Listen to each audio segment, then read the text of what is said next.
As we've been following this morning, a massive deal between the NHL and Rogers Communications has been announced. Huge numbers, 12-year, $5.2 billion broadcast and multimedia agreement.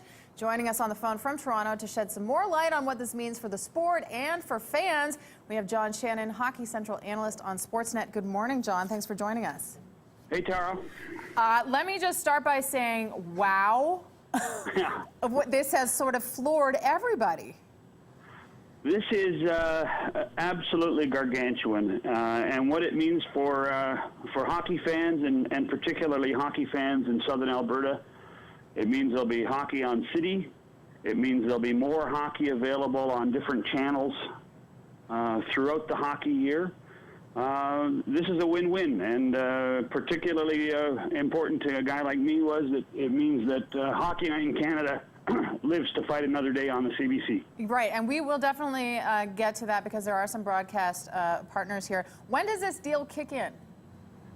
Well, we don't have to worry about it doing it very soon. So this will start with next season.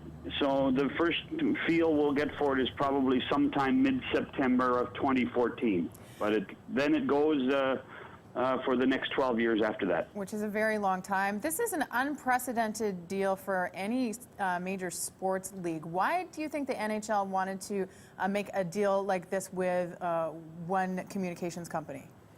Well, I think it's a marriage that works for both sides. The National Hockey League owns content, and Rogers Communications distributes content. And when you consider all the platforms that Rogers has and available, and the NHL having the content that most Canadians want to watch, it just makes a ton of sense. Really, it becomes, in terms of advertising and in terms of production and programming, a one-stop shop for hockey fans and for the business world. So it's a win-win. Gary Bettman had promised all the owners a new rights deal, a much more lucrative rights deal in Canada, similar to the one that he gave them in the United States with NBC. Well, he did that and doubled it. That's really the key for the NHL. And as far as Rogers, we all know what Rogers is trying to do. Rogers is trying to become the place for content to be distributed some way in your life, and they've done it in such a manner with this deal that I don't think anybody will come close for a long, long time. No, it certainly will be the place to go to for anything NHL related.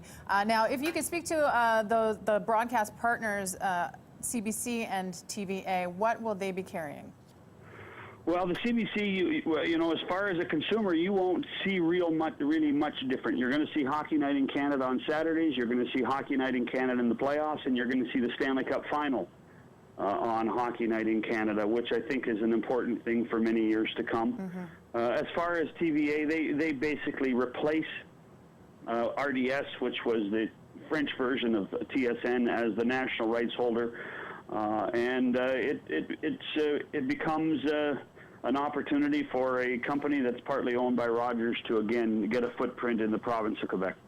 Well, John, this is indeed huge, huge news for hockey fans everywhere. We appreciate you joining us this morning, and we look forward to seeing you talk hockey for many years to come. Tara, it will be fun, but I think the most important thing for the fans to realize is this does not mean the end of what they've seen. It means more of a new beginning and a lot more hockey on their television. And you know that's what Canadians want. John, thank you so much. That was John Shannon, Hockey Central analyst. More on that landmark deal between Rogers Communications and the NHL all throughout this morning, and probably much more to come.